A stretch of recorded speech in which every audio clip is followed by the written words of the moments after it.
강남 아파트 자가로 사고 빚 다 갚고 통장에는 10억 정도 있어야 된다. 그게 평균 지향이 돼버렸어요. 절대로 그게 평균이 아니고 0.1%인데 그게 아니면 불행하다. 이렇게 인지 왜곡이 돼버렸어요. 야, 최근에 유퀴즈 온도블록이 나오셨더라고요. 많은 시청자분들이 그래서 아마 알고 계실 텐데 유퀴즈 나가시니까 좀 어떠셨는지 일단 궁금하네요. 오랜만에 친구들이 봤다고 연락해주고 네. 그리고 사람들이 제 환자분들, 병원 환자분들이나 아니면 친구, 지인들한테 축하한다고도 연락이 오고 뭐 나가시고 난 다음에 환자분들 훨씬 더 많이 늘었나요? 네, 그런 편입니다. 근데 사실 걱정을 많이 했어요. 섭외 연락이 왔을 때 처음에는 별 생각 없이 유명한 프로그램이니까 나간다고 했다가 누가 거절하겠습니까? 예, 근데 생각을 해보니까 좀 부끄러운 얘기일 수 있잖아요. 생각에 따라서는.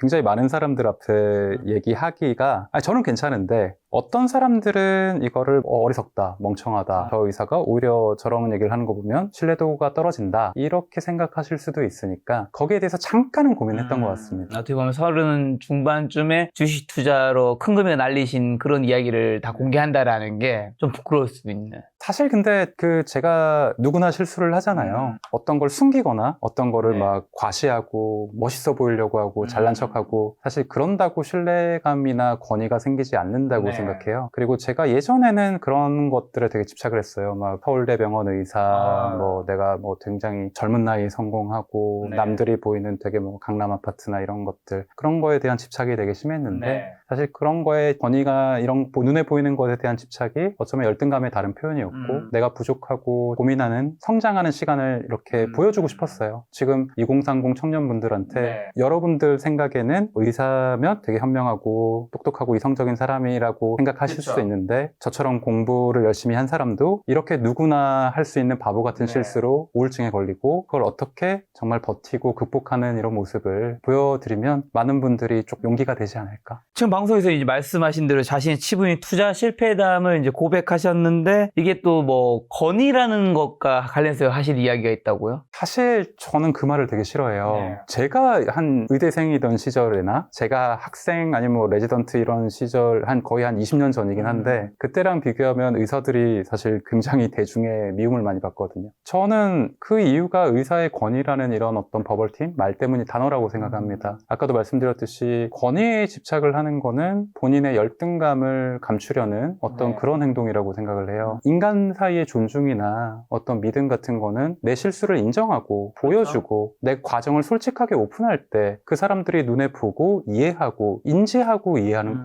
인정하는 것들이거든요. 근데 나는 의사니까 나는 뭐 전문이니까 탑다운으로 무조건 내가 가르쳐준다. 당신은 어떤 정보가 부족한 사람이니까 이거를 들어야 된다. 사실 이런 식의 어떤 의사소통은 요새 사람들이 인정하고 공감하기가 쉽지 않을 것 같아요. 그래서 제가 생각하는 의사는 의료 정보를 많이 알고 있고 정보 제공자로서 어디까지나 그 사람들을 우리 환자분들 오시는 뭐 내담자분들을 도와주는 역할 정도로 생각을 하는 게 맞고 그 과정에서 이 사람이 굉장히 또 자기 뭐 굉장히 훌륭하신 의사 선생님들 많잖아요. 교수님들 뭐 예를 들면 이국종 교수님이라든가 이런 분들 많은데 자연스럽게 이 사람한테 삶의 애티튜드나 어떤 살아온 업적들이나 어떤 노력, 헌신, 사회에 대한 어떤 이런 노력 같은 것들이 자연스럽게 이해가 되면 뭐 신뢰는 자연히 따라오는지 않을까. 자, 유퀴즈에서도 공개하셨던 그 이야기 이 김작가 TV에서도 이제 공개를 하셔야 되는 건데 30 중반에 정확히 주식 투자가 어느 정도 실패하셨던 거죠, 그러면? 제가 37살, 2017년 아마 1월 말에서 2월 사이일 거예요. 그때 전 재산의 마이너스 78%? 그래서 3억 2천만 원 정도를 손실을 봤었어요. 그래서 전 재산이 3억이고 빚이 1억이었는데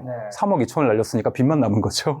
근데 사실 어떻게 보면 또 학부가 연세대 의대 아니신가요? 그렇죠. 연세대 의대 출신이고 정신과 전문이라고 하면 누구보다 이성적이고 똑똑하다고 생각하고 어떻게 보면 엘리트 직업이고 엘리트 학교라고도 볼 수 있는데 주식시장에서 왜 그토록 처참하게 실패하셨을까요? 자만과 오만 때문이죠. 저에 대해서 잘 몰랐어요. 그리고 내가 공부하지 않은 분야인데 나는 남들보다 뭐 수능 잘 받고 똑똑하니까 빨리 익히고 빨리 따라갈 수 있다. 남들보다 잘할 거다. 이런 자만심 때문에 제 욕망과 불안을 충분히 통제하지 못한 것 같습니다. 근데 직장에서까지 잘리셨다고요? 큰 돈을 걸려 있으니까 하루 종일 핸드폰만 보는 거죠. 그리고 본업에 집중하지 못하고 뭐 지각, 결근, 뭐 근태 계속 뭐 불량하고 이런 게 또 소문나다 보니까 이사장님이 권고사직을 권해서 잘리게 된 거죠. 자, 근데 어쨌든 연세대 의대 출신의 이제 의사분이시면 지능 지수도 굉장히 IQ도 높을 테고 사회적 성공도 어느 정도 하셨을 텐데 이게 주식 투자의 성공률, 수익률과 비례하지 않는 어떤 이유가 있다고 보시나요? 수학적 머리와 그러니까 단어를 암기하고 수학 문제를 풀이하는 뇌하고 주식을 하는 뇌가 영역이 다릅니다. 우리가 뭐 공부를 할 때, 수능 공부를 할 때, 수학을 계산할 때 그럴 때는 그 뇌의 좌측 두정엽이랑 전두엽의 일부를 사용해요. 이쪽하고 이쪽의 일부. 그런데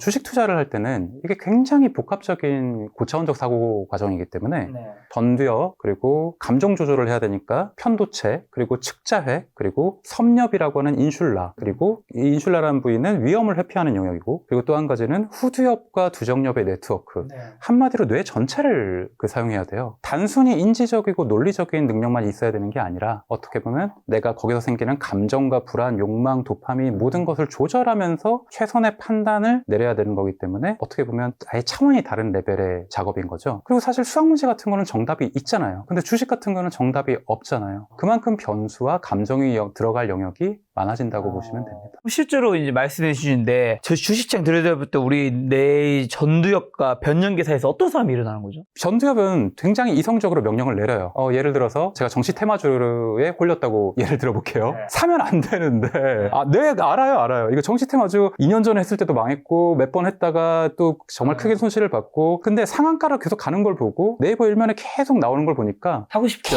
계속 사고 싶은 거예요. 전두엽은 안 돼 하는데 변연계는 반짝반짝 거리면서 편도체백을 마비시키고 그 도파민의 어떤 욕망이 빵 터지면서 이렇게 툭 던져버리는 거예요. 그런 어떤 미스매치가 생기면서 실수를 하게 되는 거고 반대로 팔면 안 되는 주식이 있어요. 분명히 내가 정말 뭐 재무제표 공부하고 그 종목에 대해서 공부하고 열심히 딱딱 준비해가지고 우량주를 샀어요. 근데 이게 잠깐 단기 변동이 있어서 유동성 때문에 흔들린다고 해서 갖고 있어야 되는데 자꾸 팔라고 변연계가 얘기하는 거죠. 안 된다, 너 고점에 물렸다, 너 이거 오래 있으면 돈 묶인다, 이거 팔아야 된다, 너 큰일 난다, 이거 아니면 나중에 이도저도 못하고 다 스윙해야 된다, 이런 비이성적인 감정적인 명령을 변연계가 내려버릴 때 또 뇌가 전두엽이 보통 집니다. 보통 전두엽하고 변연계, 그러니까 이성과 감정이 싸우면 보통은 감정이 이겨요. 실제로 뭐 위험에 대한 회피 반응이나 민감도가 높은 사람이 장기 투자나 이런 걸 투자를 좀 잘 못하는 경향이 있나? 그렇죠. 왜냐면은 아까 제가 말씀드렸던 인슐라라고 하는 섬엽 부위가 위험을 인지하고 회피하려는 어떤 뇌의 부분인데요. 이게 너무 발달한 사람은 겁이 너무 많아요.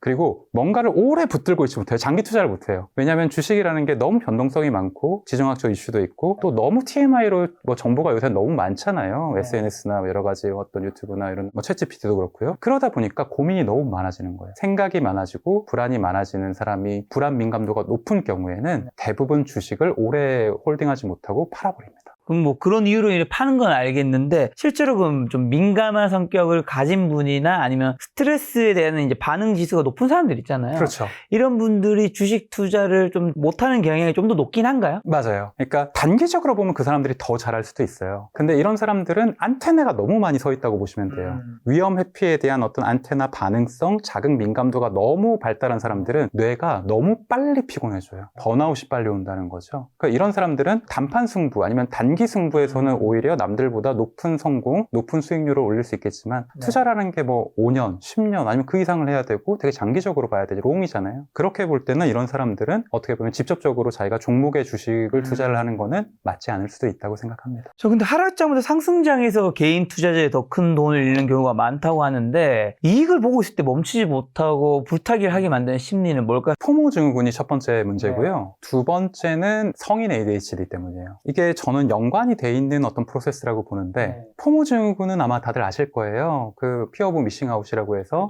남들은 벌써 이만큼 수익을 봤는데 남들은 저 종목 예를 들어 삼성전자를 5만 원에 사서 갖고 있는데 나는 훨씬 더 그 평단이 높다. 그리고 남들은 내가 2천만 원 벌었어도 남들이 1억 벌면 내가 잃은 것 같이 느껴지고 초조해져요. 이 포모 증후군은 기본적으로 내 어떤 에너지와 관심 어떤 그런 것들이 내가 아니라 상대방한테 지금 딱 붙잡혀 있기 때문에 다른 사람의 성경에 의해서 나의 어떤 감정이 계속 요동치게 됩니다. 그러면 뇌가 속삭여요. 너 2천만 원 가지고 만족할 거야? 너 아니야. 너 잃은 거나 다름없어. 이런 불장이 2천만 원밖에 못 벌었어. 넌 잃은 거야. 지금 당장 뭔가를 해야 돼. 가만히 있으면 안 돼. 벼락꼬지 돼. 이렇게 속삭이는 거죠. 그러면은 어떻게 하겠어요? 늦은 만큼 내가 볼륨을 키워서 많은 돈을 한꺼번에 넣어야 된다고 생각하는 거잖아요. 그러니까 내가 굉장히 어떻게 보면 미리 투자했으면 이만큼 먹었을 텐데 지금은 어차피 주식이 이렇게 올라와 있으니까 이만큼에서 최대한 맥시마이즈를 하려면 내가 1,000만 원이 아니라 1억, 1억이 아니라 영끌 해가지고 정말 뭐 전세 보증금까지 넣어서 한꺼번에 넣어서 다른 사람이 그 수익을 따라잡아야겠다. 정말 초단기 짧은 시간 안에 남들만큼 더 따라잡아야겠다는 초조감과 불안감이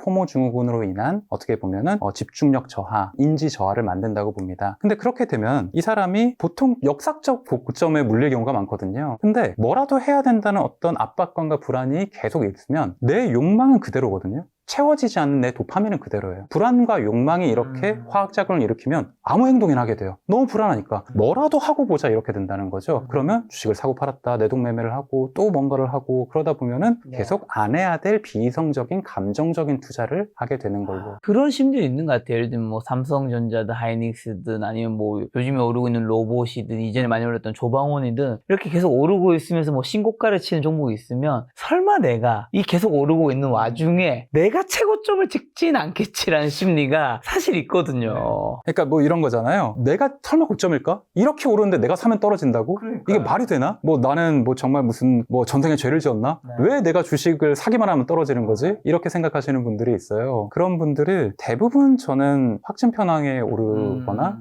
개인화의 오류에 빠져 있다고 생각합니다. 네, 이게 무슨 말이죠? 그러니까 확증 편향의 오류라는 것은 내가 생각하는 주장에 부합하는 근거만 취사 선택을 하는 거예요. 내가 생각하는 주장이나 논거를 반대하는 정보도 되게 수십 가지 많은데 있죠. 딱 골라서 그러니까 내 편을 들어주는 내 말이 맞다고 인정해주는 사람 말만 귀담아 듣는 거예요. 그게 확증 편향의 오류입니다. 그리고 개인화의 오류는 나하고 상관없는 걸 상관이 있다고 착각을 하는 거예요. 그러니까 왜 내 주식 내가 샀을 때 딱 그 다음날부터 떨어질까? 나랑 아무 상관없어요. 그냥 떨어질 때가 돼서 그런 거고 고점의 단기적 물량 수익 실현을 한 거고 사실 대부분의 어떤 이런 거는 나의 착시 현상일 뿐이라고 생각하시면 됩니다. 그렇다면 초보자분들은 좀 어떻게 해야 되는 거죠? 주식을 산 직후에? 대부분 초보자분들이 내가 이게 불장이든 골점이든 이렇게 사고 나서 내가 샀으니까 얼마 올랐을까? 몇 프로 먹었을까? 얼마 이걸로 소고기 사 먹어야지 기분 좋으려고 맨날 보세요. 주식을 사고 한 달 동안은 초보 투자자분들은 아예 주가를 확인 안 하시는 게 좋습니다. 변동이 너무 심하고 특히 고점에 몰린 분들은 이거를 주식을 계속 확인하다 보면은 또 ADHD가 또 발동되고 집중력 떨어지고 또 불안해져서 정말 괜찮은 우량주도 팔아버려요. 자기 자신을 끊임없이 의심한단 말이에요. 그러다 보면은 샀다 팔았다 계속 손해를 보게 돼요. 그래서 의심하지 말고 한동안은 주가를 확인하지 않는 걸 추천드립니다. 또 투자에서 공감 능력이 부족하면 필패한다고 이제 살려 주식시효 책에서 언급하시던데 남들이 공포를 느낄 때 혼자 참개구리처럼 행동하다 망한 심리는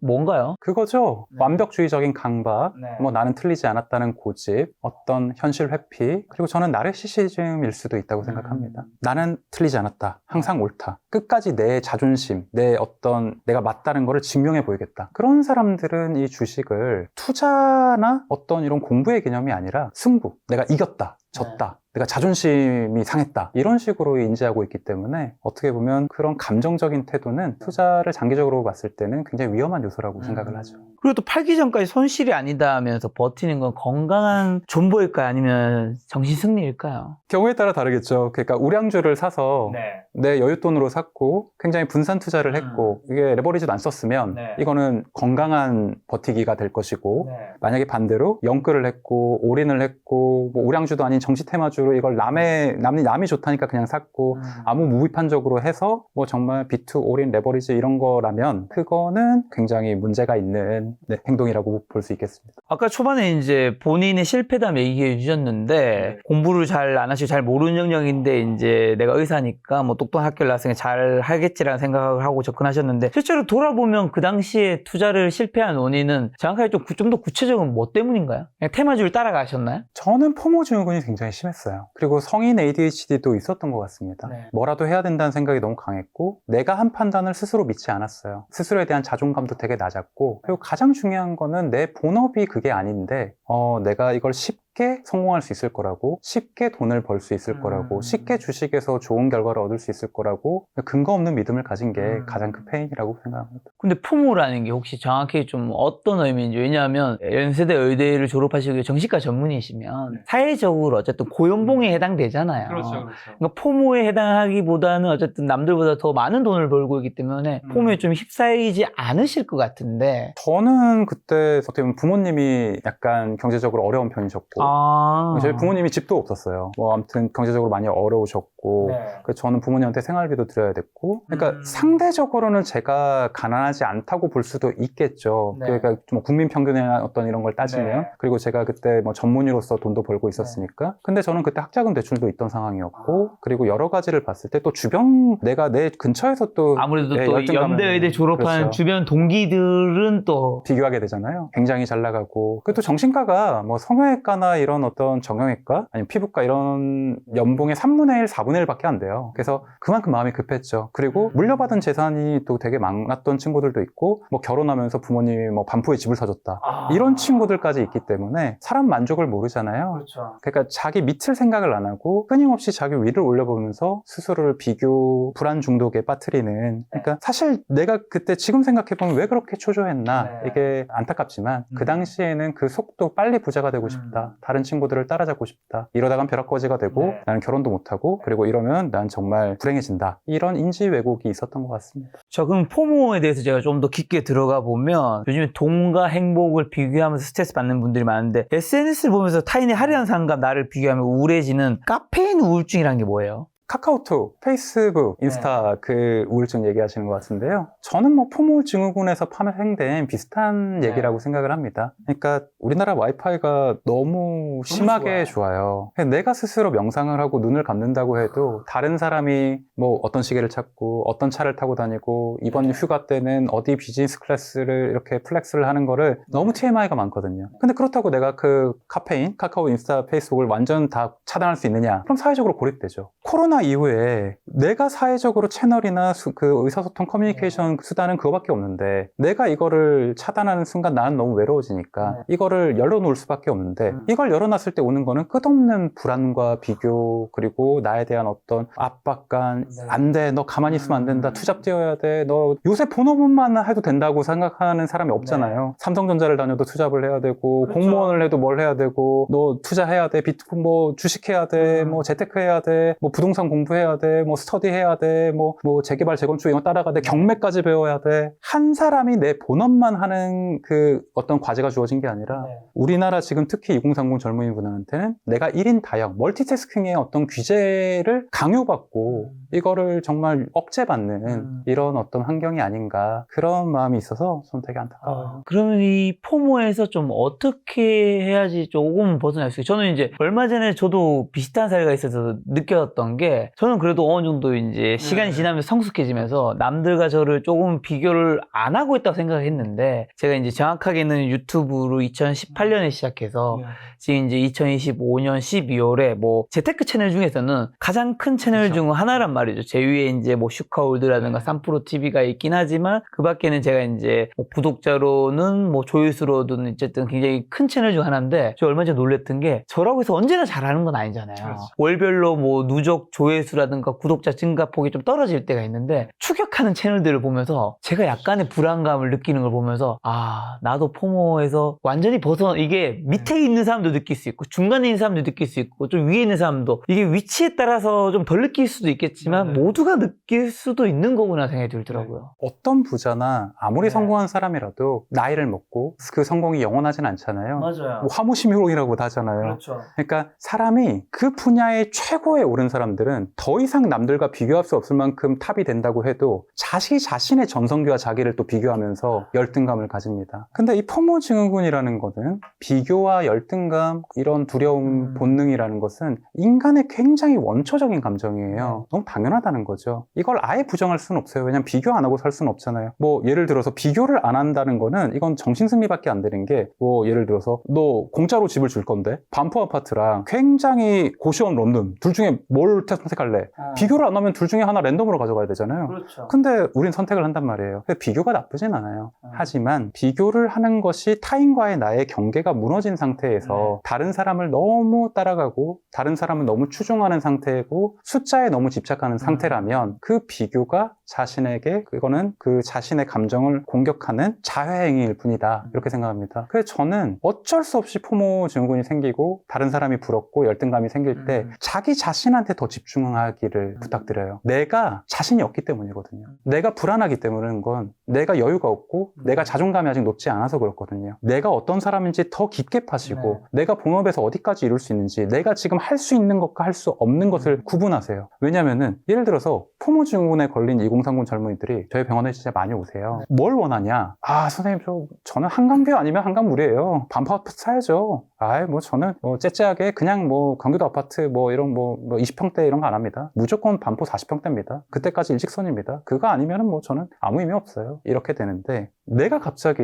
아무리 마인드 세팅을 하고 아무리 어떤 일을 하더라도 한꺼번에 100억 벌 수 없잖아요. 그렇죠. 한꺼번에 이 성공을 갑자기 점핑을 할 수가 없습니다. 퀀텀 점프를 할 수가 없어요. 과정을 만드는 거죠. 조약돌처럼 쌓아가는 거죠. 자기 자신의 루틴. 포모 증후군 때문에 너무 힘들 때, 남들이 부러워서 참이 안 올 때, 내 친구의 성공 때문에 내가 막 가슴이 뛸 때는 내가 지금 할 수 있는 나의 루틴에 내가 건강을 챙기고 공부하고 회사에서 연봉을 높이고 승진하고 내 본업을 조금 더 성실하게 하고 이 루틴에 집중하시기 바랍니다. 저 그럼 이런 포모적인 측면에서 제가 들은 말 중에 조금 현실적으로 와닿았던 건데 이게 실제로 개인에게 적용해도 되는지 궁금한 게 이게 목표를 볼 때는 나보다 위 사람들을 보면서 동기부여를 받고 행복을 느끼고 싶을 땐 나보다 밑에를 봐라 뭐 이런 얘기가 어떻게 보면 되게 잔인한 말 잔인하죠. 같기도 하고 한데 요거 현실적으로 조금 정신의학적으로 개인에게 적용했을 때 좀 도움이 되나요? 사실 그것도 결국 비교 우위에서 오는 그러니까요. 열등감의 반동 차원이기 맞아요.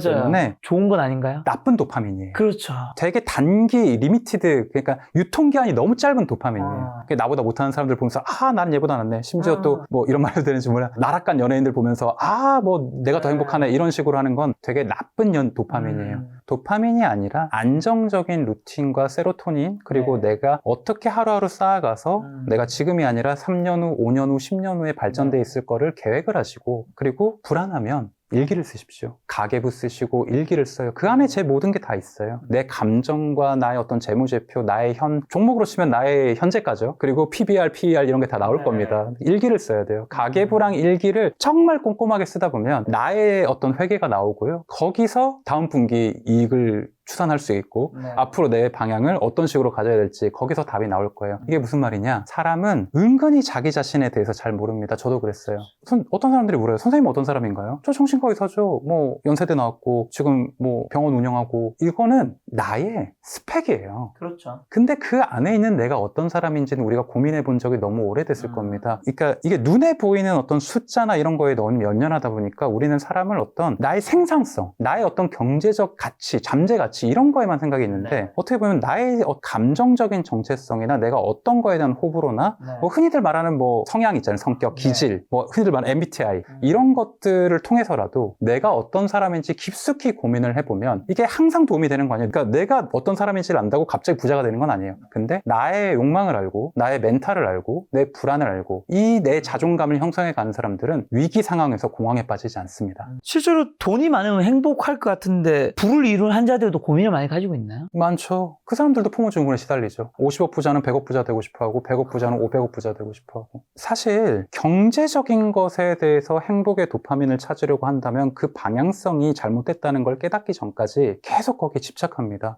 중독이죠. 숫자 중독, 도파민 중독, 물질 중독이죠. 근데 그 사람들이 금단 증상과 내성 어떻게 보면 이게 아무리 이걸 모아도 내 어떤 근원적인 원초적인 갈망을 채울 수 없다는 걸 알게 되면 그때 되게 많은 우울증에 빠지죠. 허무감, 공황장애, 불안장애 그러다 보면 되게 무너지는 사람들 많이 보잖아요. 뭐 유흥이나 어떤 뭐 범죄 같은 데 돈을 쓰는 사람도 있고 아니면은 돈을 흥청망청 쓴다든지 아니면은 뭐 사회적으로 무너진다든지 그런 분들이 가끔은 있죠. 근데 또 이제 정신과 의사시지만 재테크에도 관심이 많으셨기 때문에 이제 30 초중반부터 이제 투자를 시작하셨을 텐데 그러면 우리가 어쨌든 이 돈이라는 목표, 돈이라는 것이 삶을 살아가는데 안 중요한 건 절대 아니잖아요. 너무 중요해요. 너무 중요한 중요한 너무 건데 중요해요. 거기에 너무 휩싸이는 것도 안 좋다는 건데 어느 정도 부를 목표로 하는 게 개인의 삶에서 좀 건강하다고 봐야 할지. 자기의 기준을 세워야 되는데 우리는 그 기준이 정해져 있죠. 강남 아파트. 그거를 정답이 없는 부분인데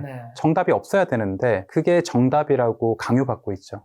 그래서 포모가 생기는 거예요. 제가 볼 땐 대한민국 서울에 살면서 포모 증후군이 안 생기기는 쉽지 않습니다. 영어 유치원 보내고 강남 아파트 자가로 사고 빚 다 갚고 통장에는 10억 정도 있어야 된다. 그리고 내가 여유롭게 어떻게 보면 은퇴를 할 수도 있고 안 할 수도 있고 뭐 애들 시키는 거 다 해주고 그러려면 대치동 가외 보내줄 수 거의 있는 상위 1%가 상위 0.1% 정도는 돼야 될 것 같은데. 그게 평균 지향이 돼버렸어요. 절대로 그게 평균이 아니고 그게 정말 상위 1% 이상의 0.1%인데 그게 아니면 불행하다. 이렇게 인지 왜곡이 돼버렸어요. 그렇게 돼버렸죠. 이미 그렇게 사람들이 다 욕망의 어떤 역치는 높아져 있고 눈이 그만큼 이렇게 상향 조정이 돼 있는데 거기다 대고 작은 것에 만족하라 할 수가 없으니 사실 내가 할 수 있는 데까지는 사실 돈이라는 게 말씀하셨듯이 나쁘지 않아요. 주식 투자건 내가 경제적으로 발전한다는 게 사실 나쁜 일이 아닙니다. 그렇죠. 근데 이걸 알아야 돼요. 균형. 내가 경제적으로 올인을 하면서 포기해야 되는 것들이 있잖아요. 그렇죠. 당신이 바라는 어떤 성장이나 행복이나 성공이라는 게 100% 그게 경제 원툴이냐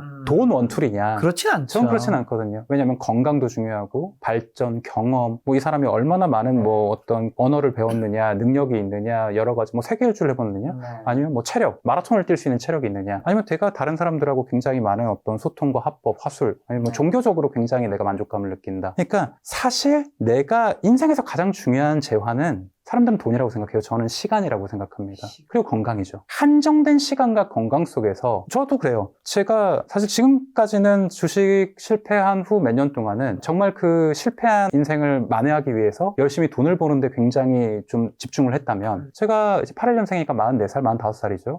제가 뭐 평균 수명으로 봤을 땐 40년 정도가 남았고 적극적으로 일할 수 있는 나이는 한 15년에서 20년이잖아요. 20년도 안 되죠. 한 15년 혹은 12년일 수도 있죠. 혹은 10년 아래일 수도 있고요. 내 건강과 체력이 도와주는 동안 내가 살면서 뭐를 이룰 것인가. 그게 압구정 현대 아파트면 거기 올인하셔도 돼요. 그게 뭐 반포나 아니면 뭐 시그니엘이면 거기 올인하셔도 됩니다. 근데 저는 아니더라고요. 지금에 깨달았어요. 내가 남은 시간과 젊음과 체력과 에너지와 건강을 투자해서 얻고 싶은 게 뭐 십몇억, 몇십억이라는 숫자가 아니라 좀 다른 거였더라. 그걸 저는 깨달았기 때문에 그 질문을 우리 구독자 여러분들이 보시면서 스스로한테 한번 물어보셨으면 좋겠어요. 그 질문에 대한 답이 돈이고 나는 내 동기들 중에서 가장 좋은 아파트 살고 싶어. 자가로 사고 싶어. 내가 죽기 전에 뭐 재건축해서 정말 거기 좋은 아파트에서 커뮤니티 센터에서 맛있는 거 먹고 싶어. 이게 목표라면 괜찮습니다. 뭐가 나빠요. 저는 응원합니다. 그게 다만 포모에 의해서 만들어진 목표는 아니었으면 좋겠어요. 다른 사람의 욕망을 내가 따라간 것뿐이라면 타자의 욕망을 욕망한 것뿐이라면 자기 자신에 대해서 내가 뭐 어떻게 살고 싶은지에 대해서 한 번쯤 잠시라도 생각해 보셨으면 좋겠어요. 그렇다면 선생님이 찾은 선생님만의 행복의 기준들은 뭐가 이제 찾으셨고 사람마다 다 다를 거잖아요. 대중적으로 봤을 때 사람들이 좀 행복하기 위해서 찾아야 하는 뭐 중요한 3가지나 5가지 키워드가 있다면 좀 뭐가 있을까요? 자기 효능감 아주 중요합니다. 자기 효능감이 왜 중요한 이유가 내가 사회에서 쓸모 있는 일을 하고 있다. 필요한 사람. 필요한 사람이다. 저는 가끔씩 굉장히 큰 부자들, 은퇴하신 분들, 파이어족 아니면 스타트업 엑시트 하신 분들도 저희 병원에 오세요. 내가 수백억을 벌고 은퇴하면은 세상이 너무 재밌을 것 같은데 재미가 없대요. 왜 재미가 없냐? 자기 효능감이 떨어져서. 그 사람들은 이제 나를 찾는 사람이 없거든요. 내가 내 직업이나 내 본업이나 나의 능력을 통해서 사회에 이바지하고 무슨 어떤 사람들의 도움을 주고 그게 어떤 직업이든 간에 내가 누군가한테 필요한 사람이다. 내가 어떤 누군가한테 도움이 되고 있다라는 감정은 굉장히 행복한 도파민과 세로토닌이 나한테 제공해서 나의 자존감을 높여줍니다. 아무리 돈 많은 부자라도 은퇴해서 집에 백수라면 그 사람은 늙어가는 백수일 뿐이에요. 물론 돈 많은 굉장히 뭐 좋은 아파트에서 굉장히 돈 많이 쓰면서 여유롭게 살겠죠. 하지만 그것도 1, 2년이란 말입니다. 30대에 뭐 예를 들어서 굉장히 수백, 뭐 수십억? 부럽죠. 저도 부럽습니다. 근데 그 방 안에서 아무것도 안 하고 평생 사는 게 즐거울 리가 없잖아요. 왜냐면은 우리의 뇌는 지루한 걸 가장 싫어합니다. 똑같은 자극에서는 절대 도파민을 느끼지 못해요. 그렇기 때문에 자기 효능감이 제일 중요하고 그렇기 때문에 루틴 중요하고 건강 그리고 인간관계 굉장히 많은 인간관계는 필요 없어요. 내가 정말 신뢰할 수 있는 가족 그리고 정말 친한 친구 한두 명 그 사람들과의 굉장히 좋은 어떤 교류 대화, 정서적 지원 이런 것이 사실 돈 이상으로 중요한 게 아닌가. 그리고 그 모든 걸 하는데 필요한 당연히 돈도 중요한 거고 돈이 있어야 어떻게 보면 기본 디폴트로 이런 것들을 지킬 수 있죠. 그러니까 돈이라는 게 제가 오해하지 마세요. 돈이 나쁘다는 게 아닙니다. 부자가 되고 싶다 욕망은 굉장히 좋은 거예요. 돈이라는 거는 단순한 숫자나 물질, 욕망 이런 게 아니라 사회적 안전망이에요. 내가 사회적 안전망이 있어야 나의 가족들을 더 안전한 곳에서 우리 애들 출퇴근 아니면 혹은 초등학교 학교길이 더 안전한 곳에서 치안이 더 안전한 곳에서 더 좋은 복지를 더 좋은 어떤 자원을 더 맛있는 음식이나 뭐 비싼 재료 같은 것들 그런 것들이 다 어떻게 허용이라고 하겠습니까? 사회적이고 내 가정과 나의 어떤 미래를 지키는 안전망인 차원에서 삶의 어떤 라이프 스타일에 맞는 충분한 돈은 모두에게 필요하다고 봅니다. 지금 자기 효능감 얘기해 주셔서 요즘에는 파이어족 꿈꾸면서 조기 은퇴 목표로 달리는 사람들도 요즘에 굉장히 많은데 이 일하지 않는 삶이 인간에게 진정한 행복을 주지 않는다고 보시는 것 같네요. 절대로. 일은 돈이 많든 없든 필요하다는 건가요? 소비적인 쾌락은 6개월 이상 가지 못합니다. 마이너스 도파민이에요. 그러니까 내가 무언가를 쓰고 뭐 소모하고 소진하고 돈 뿌리고 뭔가를 물론 경험 소비 같은 것도 있죠. 근데 해외 일주를 예를 들어서 전 세계를 타고 해외 일주를 해도 처음에만 행복하지 어느 순간 현타가 와요. 공허함이 와요. 그 이유를 들어볼까요? 비즈니스 클래스를 한 번이라도 탄 사람은 이코노미를 못합니다. 아, 맞아요. 편한 사람은 내가 어떤 돈이라는 제한을 가지고 이런 편에서 어떻게 보면 한 단계 올라간 사람은 그보다 낮은 레벨의 어떤 소모가, 그러니까 경험이나 자원, 어떤 아웃컴에는 만족과 쾌감과 감사함을 못 느껴요. 곧 지루해집니다. 뇌에 있어서 가장 안 좋고 우울증의 가장 큰 원인이 지루함, 매너리즘, 매일 똑같은 일상이기 때문에 아무리 돈이 많은 파이어족이라도 제가 그런 경험은 못 해봤지만 저한테 오시는 분들의 얘기를 들을 땐 은퇴해서 아무것도 안 하고 돈만 쓰는 삶을 사다 보면 6개월 안에 우울증이 옵니다.